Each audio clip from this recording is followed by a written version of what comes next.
Isu kemiskinan tetap menjadi isu penting bagi negara-negara berkembang. Demikian pula dengan Indonesia.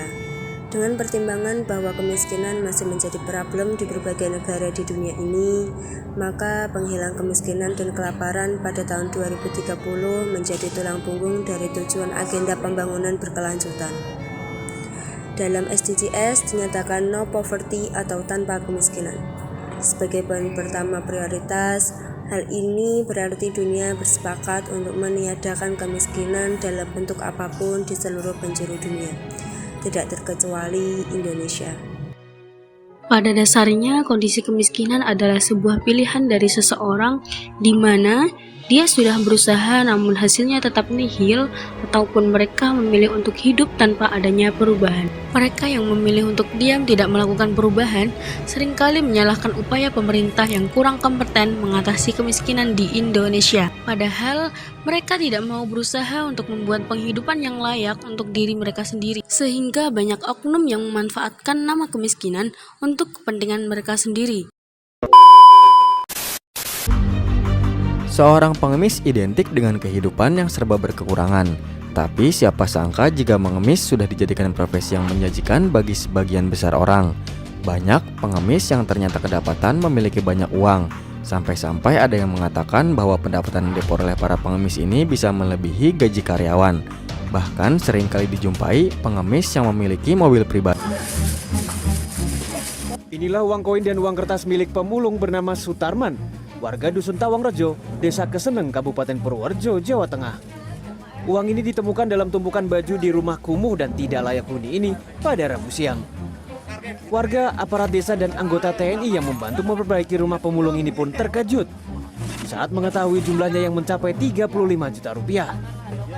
Di rumah yang penuh dengan rongsokan ini, warga dan aparat juga menemukan perhiasan emas seberat 22,5 gram dan buku tabungan dengan saldo 8 juta rupiah lebih. Dalam tayangan tersebut, terlihat oknum yang memanfaatkan topeng kemiskinan untuk mencari keuntungan. Namun, mereka malah menyalahkan pemerintahan dengan menggunakan topeng kemiskinan yang mereka kenakan. Padahal di luar sana, banyak orang yang kurang mampu sudah merasa cukup dengan keadaan yang sudah dijalani mereka. Contohnya dalam tayangan berikut ini, seorang pekerja penyapu jalanan yang menerima keadaan hidupnya meskipun hasil yang dia dapatkan tidak mencukupi kesehariannya.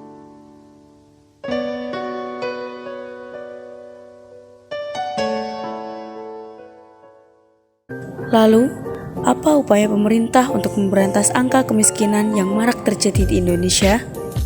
Strategi pengentasan kemiskinan yang dilaksanakan oleh pemerintah dibagi menjadi dua bagian besar. Pertama, melindungi keluarga dan kelompok masyarakat yang mengalami kemiskinan sementara. Dan yang kedua, membantu masyarakat yang mengalami kemiskinan kronis agar mencegah terjadinya kemiskinan baru. Yang selanjutnya dituangkan dalam 3 program, yaitu yang pertama, penyediaan kebutuhan pokok. Kedua, pengembangan sistem jaminan sosial. Ketiga, perluasan akses usaha mikro kecil dan koperasi. Selain itu, sebagai penduduk, kita harus berusaha agar mendapatkan kehidupan yang layak. Misalnya di era globalisasi ini, kita dapat memanfaatkan hal di sekitar kita seperti halnya internet sebagai sarana untuk menghasilkan uang. Sebagai generasi penerus bangsa, maka kami dan kita semua harus ikut serta dalam mewujudkan tujuan SDGs yang pertama, yaitu Indonesia tanpa kemiskinan dan kelaparan. Jika kita tidak berusaha, kapan kita akan merubah nasib kita ke depannya?